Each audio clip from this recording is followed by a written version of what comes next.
മരണം എല്ലാവരുടെയും ജീവിതത്തിൽ ഇന്നല്ലെങ്കിൽ നാളെ വരും. എനിക്കും ഒരു ദിവസമുണ്ട്, പക്ഷെ എന്നാണെന്നറിയില്ല.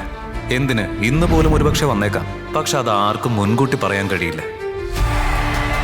അത് വരുമ്പോൾ ഈശ്വരനെ വിളിച്ച് മുന്നോട്ട് പോയിക്കൊണ്ടേയിരിക്കണം.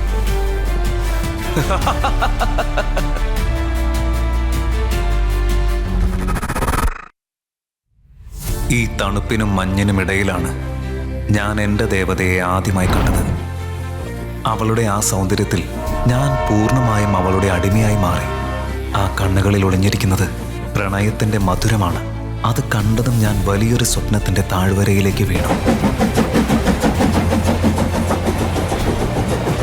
അശ്വിനി, എന്നെ വിട്ടിട്ട് പോയ എൻ്റെ ഹൃദയത്തിൻ്റെ ദേവത. ഞാൻ അവളെ ആദ്യമായി കാണുന്നത് മണാലിയിൽ വെച്ചാണ്. ഈ ലവ് അറ്റ് ഫസ്റ്റ് സൈറ്റ് എന്നൊക്കെ പറയാറില്ലേ, അത് തന്നെ.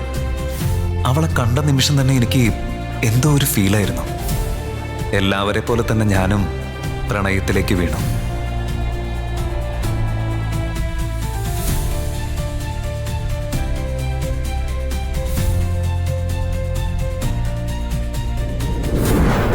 Newton, you know one thing, എനിക്ക് വലിയൊരു സ്വപ്നമുണ്ട്. എനിക്ക് റോക്കറ്റില് ആകാശത്തില് പറന്ന് നടക്കണം. അതായത് ഒരു ഗ്രഹത്തിൽ നിന്നും മറ്റൊരു ഗ്രഹത്തിലേക്ക് പോകുന്ന പോലെ.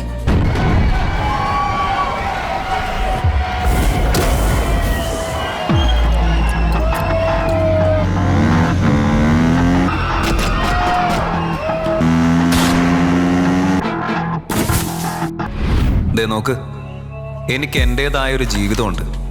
എനിക്ക് എൻ്റെതായ ഒരുപാട് സ്വപ്നങ്ങളും ഉണ്ട്. വെറും ഒരു പ്രണയത്തിന്റെ പേരിൽ ഇതെല്ലാം വേണ്ടെന്ന് വെച്ച് ഞാൻ ത്യാഗം ചെയ്യണം? നീ വലിയ ലണ്ടൻ റാണിയാണല്ലോ. നിന്റെ അച്ഛനാണെങ്കിൽ അവിടുത്തെ ഷെയ്ക്കും. അതിൻ്റെ ഇടയിൽ ഞാൻ വന്ന് നിനക്ക് സർപ്രൈസ് ഉണ്ടാക്കണം? ഒന്ന് പോടി.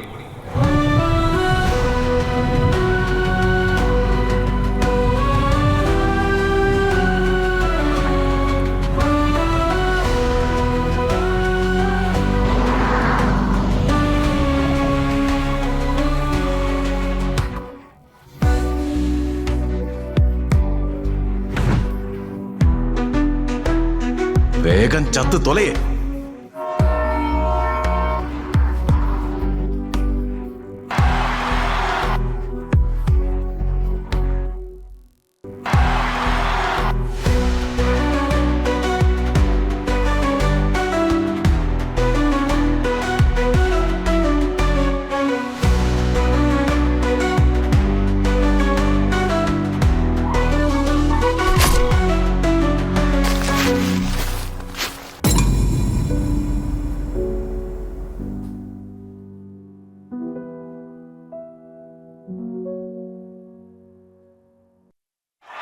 ഒരു നാൾ നിന്റെ ജീവിതത്തിലും ഒരു ഘട്ടം വരും.